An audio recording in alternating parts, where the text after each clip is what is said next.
صل على سيدنا محمد النبي الأمي وعلى آله وأصحابه وسلم. میرے معزز مسلمان بزرگوں، عزیز بھائیوں،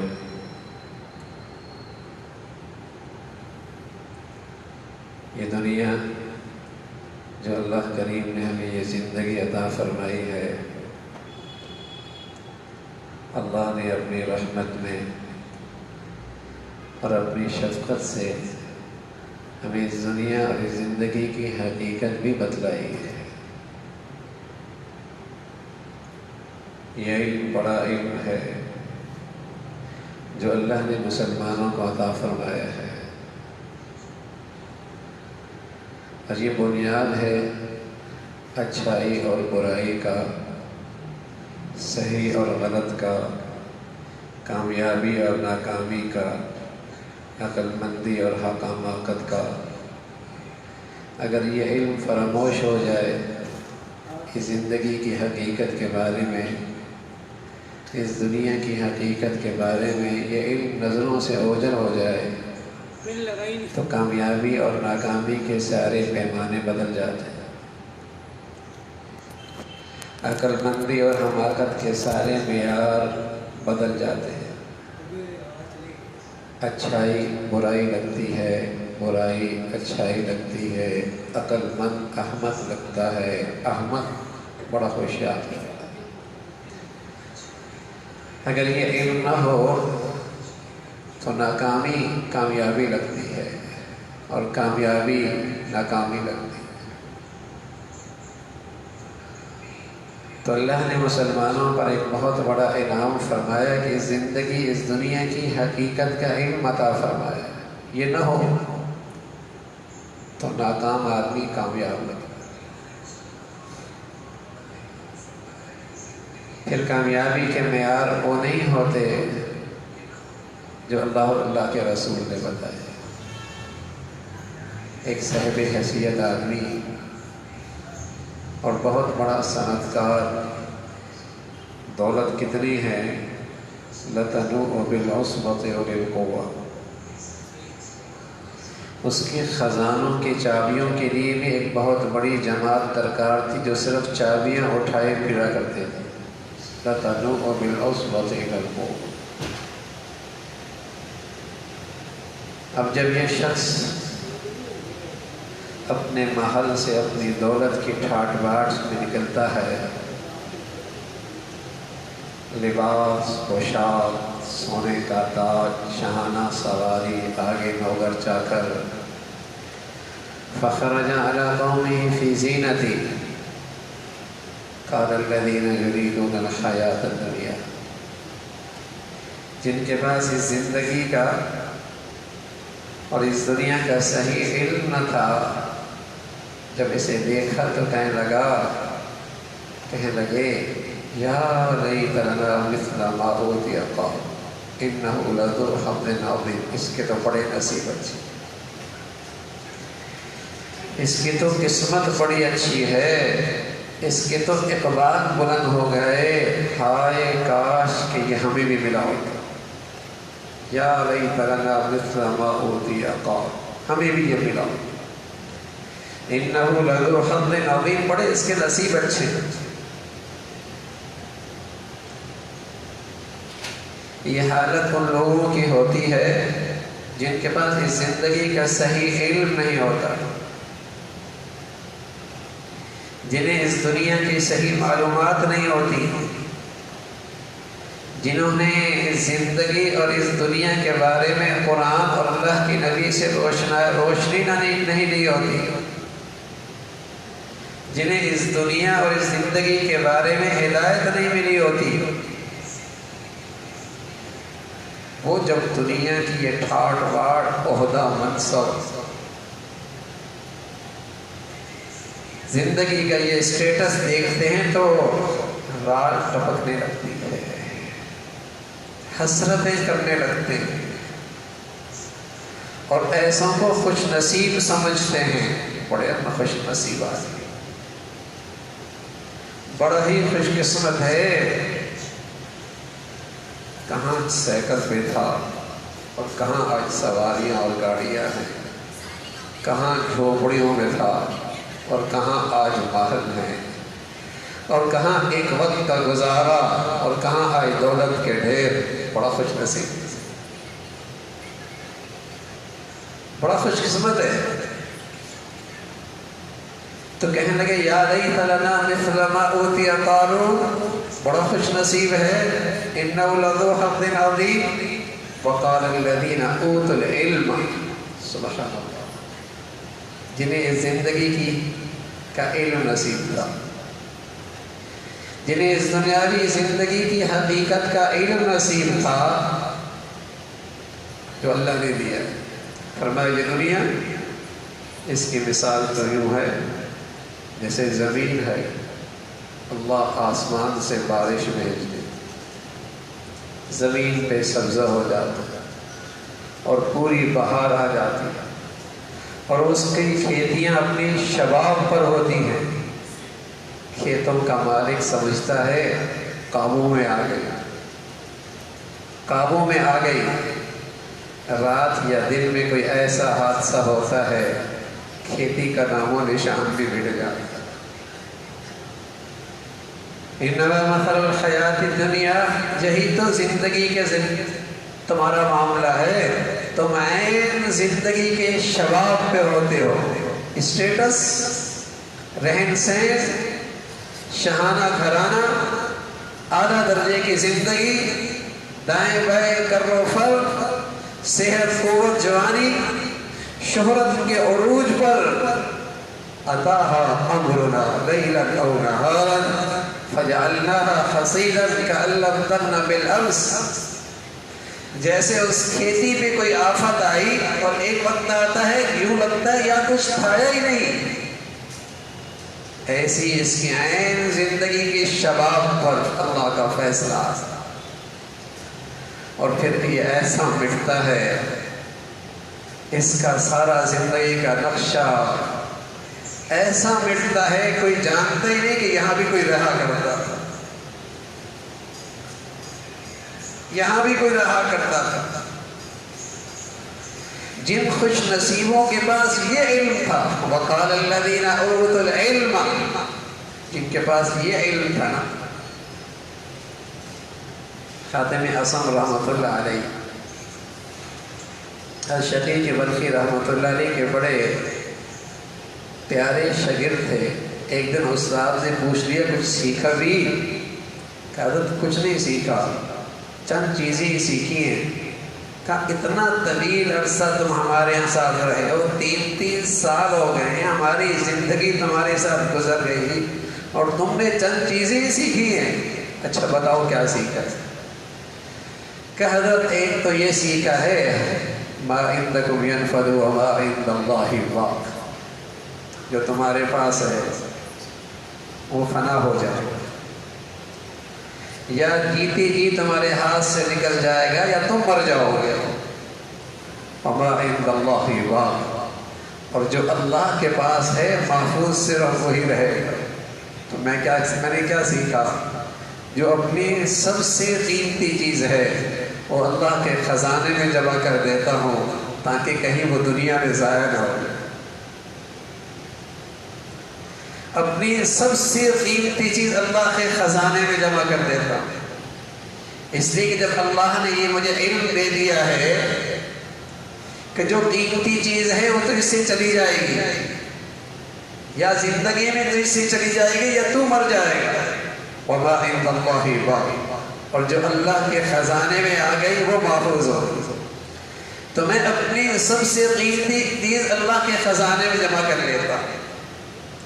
پھر میں نے سیکھا المال والبنون زینۃ الحیات الدنیا والباقیات الصالحات، آدمی دنیا میں کسی نہ کسی سے محبت کرتا ہے، بچوں سے محبت کرتا ہے، بیوی سے محبت کرتا ہے، زمین جاگیر سے محبت کرتا ہے، دولت سے محبت کرتا ہے، محبتیں کرتا ہے۔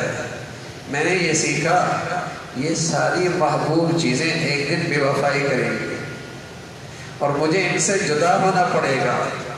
میں نے کیا کیا؟ میں نے نیکیوں سے محبت کر لی، تاکہ ان کا ساتھ کبھی نہ چھوٹے۔ میں نے نیکیوں سے محبت کر لی تاکہ ان کا ساتھ کبھی نہ چھوٹے۔ یہ بھی ایک علم ہے نا، اس زندگی کی حقیقت کا علم مل جائے، اس دنیا کی اصل کا علم مل جائے، یہ اللہ کا مسلمانوں پر بہت بڑا انعام ہے۔ فقال الذین اوتوا العلم، جنہیں اللہ نے یہ علم عطا فرمایا تھا، اور یہ نادان جو علم سے محروم تھے دنیا کی شان و شوکت دیکھ کر کہنے لگے بڑے نصیب والا ہے، بڑا خوش نصیب ہیں، بڑی قسمت اچھی ہے۔ انہوں نے کہا ویلکم، تف ہے تمہاری عقل پر، تف ہے تمہاری عقل، ویلکم، تف ہے تمہاری عقل پر۔ کتنے کم عقل ہو، کتنے کم عقل ہو۔ اس کا نام یہ چیز کوئی حسرت کی ہے، یہ چیز کوئی قابل رشک ہے جس کے بارے میں تم صبح شام دیکھتے ہو۔ گھر بناتا کوئی اور ہے، رہتا کوئی اور ہے، تجوریاں بھرتا کوئی اور ہے، استعمال کوئی اور کرتا ہے، کاروبار لگاتا کوئی اور ہے، کام کوئی اور کرتا ہے، اکٹھا کوئی اور کرتا ہے، استعمال کوئی اور کرتا ہے۔ کیا روز کی کہانی نہیں ہے؟ این شباب میں، جب دنیا کے وہ شباب میں ہوتا ہے، شہرت کے بلندیوں پہ ہوتا ہے، جاتے ہوئے روز دیکھ رہے تھے، صبح شام ایسوں کو کندھوں پہ رکھتے ہیں، یا صاحبی لا تغترر بتنعمی فإن النعیم یزول والعمر ينفذ وإذا حملت عن القبور جنازة فاعلم أنك بعدها محمول۔ میرے دوست کس دھوکے میں پڑا؟ یا صاحبی لا تغترر بتنعمی، اے میرے دوست کس دھوکے میں پڑا ہے؟ فإن النعیم یزول، یہ صحت گئی، یہ جوانی گئی، یہ حسن گیا، یہ کمر جھکی، یہ گھٹنوں کا درد ہوا، یہ جیب خالی ہوئی، یہ جیب خالی ہوئی، ہو جاتی ہے جیبیں خالی بھائی، ہو جاتی ہے زندگی میں جیبیں خالی۔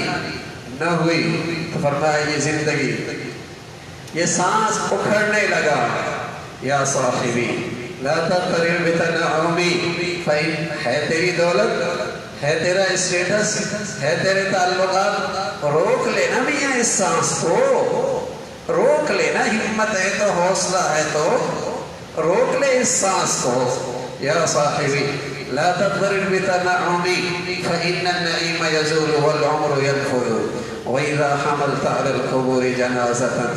جب دیکھو، جب تو کبھی کسی کو کندھا دے اور کسی مسافر کو اپنے کندھے پہ رکھے، اس نظر سے بھی ذرا سوچ لیا کر کہ آج میں اسے جنازہ، اس کا جنازہ لے کے جا رہا ہوں، کل دنیا والے مجھے بھی اسی سواری پہ سوار کر کے لے جائے، کل دنیا والے مجھے بھی اسی سواری پہ سوار کر کے لے جائیں گے۔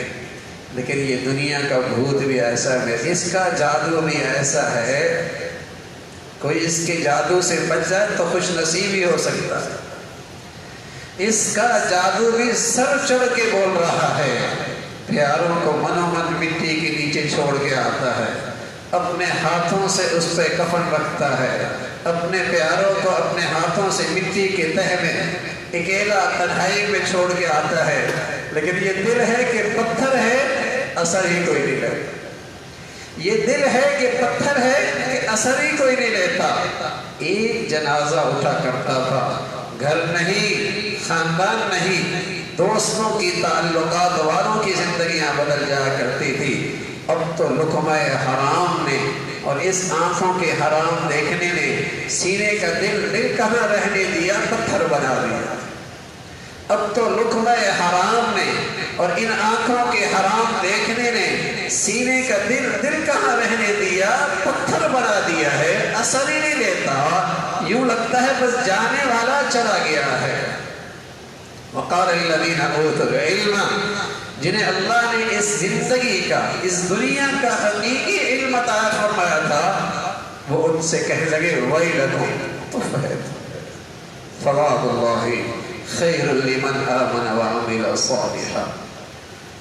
تم ہے تم پہ عقل مند آدمی، سمجھدار آدمی، خوش نصیب آدمی، دور اندیش آدمی وہ ہے جو اس دنیا کے تھوڑے سے اس عرصے میں وہ کمائی کر لے جو اسے کروڑوں سال زندگی میں کام آنے والی۔ یہ عقل مند آدمی ہے، یہ دور اندیش ہے، یہ سمجھدار ہے۔ وَيْلَكُمْ خَيْرٌ لِمَنْ آمَنَ وَعَمِلَ صَالِحًا۔ اللہ کریم کہہ رہے وَلَا يُلَقَّاهَا إِلَّا الصَّابِرُونَ، لیکن یہ خوبی ہر کسے ناقص کو حاصل ہوتی کوئی نہیں۔ وَلَا يُلَقَّاهَا، یہ اس چمکتی دھمکتی دنیا میں صبر کر لینا، نفس کو قابو کر لینا، دنیا کی اس فتنوں سے محفوظ ہو جانا ہر کسے ناقص کا کام نہیں۔ وَلَا يُلَقَّاهَا إِلَّا الصَّابِرُونَ، یہ خوبی انہی کو ملتی ہے جو ثابت قدم رہتے ہیں، جو ثابت قدم رہتے ہیں، جو اپنے نفس کو قابو میں رکھتے ہیں، جنہیں اپنی ذات پہ کنٹرول ہے۔ وَلَا يُلَقَّاهَا إِلَّا الصَّابِرُونَ، وہ خوش نصیب لوگ ہوتے ہیں۔ تو میرے عزیزو، ایک بڑا علم ہے اس دنیا، اس زندگی کی حقیقت کے بارے میں۔ اسی سے پتہ لگتا ہے کامیاب کون ہے، ناکام کون ہے، عزت والا کون ہے، ذلیل کون ہے، عقل مند کون ہے، احمق کون ہے، صحیح کیا ہے، غلط کیا ہے۔ اگر یہ علم اوجل ہو جائے تو سارے معیار، سارے پیمانے ختم ہو جاتے ہیں۔ وَمَا الْحَيَاةُ الدُّنْيَا إِلَّا لَعِبٌ وَلَهْوٌ وَلَلدَّارُ الْآخِرَةُ خَيْرٌ لِلَّذِينَ، دنیا قریب یہ کھیل تماشا ہے۔ افلا تعقلون، عقل نہیں ہے، سمجھ نہیں ہے کہ تم یہ بات سمجھو کہ اس زندگی کو آخرت کی اس زندگی سے کوئی مناسبت نہیں ہے، اس فانی زندگی کو اس حقیقی زندگی سے کوئی مناسبت نہیں۔ اتنی عقل بھی نہیں ہے، اتنی سمجھ بوجھ بھی نہیں ہے۔ جو زندگی نہ ختم ہونے والی ہے، اور ایک وہ زندگی ہے جو کسی لمحے بھی ختم ہو سکتی۔ پانی کا بلبلا ہے نا بھائی، کیا اعتماد ہے کب پھٹ جائے۔ فضا میں رکھا چراغ ہے نا، ایک جھونکی کی دیر ہے، ایک جھونکی کی دیر ہے۔ تو میرے عزیزو، سچ کہہ رہا ہوں، عبادت میں خلوص نہیں آ سکتا، نیکیوں پہ استقامت نہیں آ سکتا، گناہوں سے پرہیز آسان نہیں جب تک کہ اس زندگی کا حقیقی خیال ہر وقت سامنے نہ ہو۔ دنیا بڑی اپنے اندر طاقت رکھتی ہے، اپنے اندر بڑی کشش رکھتی ہے۔ اگر اس زندگی کا حقیقی ایمان نہیں تو حرام سے آنکھوں کو بچانا، زبان کو حرام سے بچانا، پیٹ کو لقمہ حرام سے بچانا آسان نہیں ہے۔ اس لیے رسول کریم صلی اللہ علیہ وسلم فرمایا کرتے تھے حب الدنیا رأس کل خطیہ۔ یہ جو عبادات میں سستی ہے نا، یہ جو معاملات کی خرابی ہے نا، یہ جو اخلاق میں فساد ہے نا، اگر ان ساری بیماریوں کی وجہ تلاش کرو گے تو نظر آئے گا دنیا کی محبت۔ حب الدنیا رأس کل خطیہ، یہ جو فساد معاملات کی خرابی ہے نا، یہ جو اخلاق میں فساد ہے نا، یہ جو عبادات میں کوتاہی ہے نا، اگر اس کی جڑ تلاش کرو گے تو رسول کریم صلی اللہ علیہ وسلم نے فرمایا حب الدنیا رأس کل خطیہ، دنیا کی محبت یہ فتنہ ہے۔ ہر برائی کے پیچھے کہیں زن ہے، کہیں زر ہے، کہیں زمین ہے۔ یہ مال کی محبت ہے، یہ ان محبتوں میں تجاوز ہے، یہ جڑ ہے ہر برائی کی۔ تو قرآن کا ایک بڑا حصہ، یعنی اگر قرآن کے 4 حصے کیے جائے تو 1 ربع 8 پارے اس علم پر مشتمل ہے، اس علم پر مشتمل ہے۔ یہ علم مسلمانوں کے لیے اتنا ضروری ہے، 8 پارے اس پر مشتمل ہیں کہ زندگی حقیقی کچھ اور ہے۔ اس زندگی کی حقیقت تو اتنی ہے میرے عزیزو، ایک آدمی، ایک طالب علم امتحان دینے جاتا ہے سائیکل پہ، دوسرا جاتا ہے کار پہ، ایک امتحان دیتا ہے کچی عمارت میں، اور ایک امتحان دیتا ہے 5 اسٹار ہوٹل میں، ایک جاتا ہے جہاں پانی بھی میسر نہیں، اور ایک جاتا ہے جہاں ہر قسم کی سہولت میسر ہے، لیکن صرف امتحان گاہ کی وجہ سے کوئی کامیاب ناکام نہیں ہوتا۔ کوئی کہہ دے نہیں یہ سائیکل پہ جاتا ہے اس لیے ناکام ہے، یہ کار پہ جاتا ہے اس لیے کامیاب ہے، یہ جھونپڑی میں امتحان دیتا ہے اس لیے ناکام ہے، یہ 5 اسٹار میں دیتا ہے اس لیے کامیاب ہے۔ کیا کہتے ہیں میاں؟ نتیجہ آئے گا تو پتہ لگے گا، نتیجہ آئے گا تو پتہ چلے گا۔ میرے عزیزو، یہ دنیا تو امتحان گاہ ہے، کوئی جھونپڑی میں امتحان دے رہا ہے، کوئی کوٹھی میں امتحان دے رہا ہے۔ یہ عزت ذلت نہیں، کوئی کار میں جاتا ہے، کوئی سائیکل پہ چلتا ہے، یہ کامیابی ناکامی نہیں۔ کسی کے پاس ہر قسم کی سہولیات میسر ہیں اور کسی کے پاس بہت معمولی سامان ہے، یہ کامیابی ناکامی نہیں۔ پتہ چلے گا رزلٹ کیسا ہے، نتیجہ کیسا ہے۔ فَمَنْ زُحْزِحَ عَنِ النَّارِ وَأُدْخِلَ الْجَنَّةَ فَقَدْ فَازَ۔ یہ ہے کامیاب آدمی، یہ ہے کامیاب آدمی جو اللہ کی رحمت کے آغوش میں آئے گا، جو اللہ کی رحمت کا مظہر جنت ہے جو اس میں داخل ہوگا، یہ کامیاب ہے۔ فقد فاز، یہ کامیاب ہے۔ وَمَا الْحَيَاةُ الدُّنْيَا إِلَّا مَتَاعُ الْغُرُورِ۔ جہاں تک دنیا تمہیں کامیابی ناکامی کا نقشہ دکھاتی ہے، فرمایا سب دھوکہ ہے بھائی، سب دھوکہ ہے۔ وَمَا الْحَيَاةُ الدُّنْيَا إِلَّا مَتَاعُ الْغُرُورِ۔ تو میرے عزیزو، اللہ ہمیں اس حقیقی علم پر یقین نصیب فرما دے۔ یہ جو زندگی کا اور دنیا کا حقیقی علم ہے، اللہ ہمیں اس میں صحیح یقین نصیب فرما دے اور حقیقی زندگی کا صحیح استحضار دھیان نصیب فرمائے۔ آخر دعوانا الحمدللہ رب العالمین۔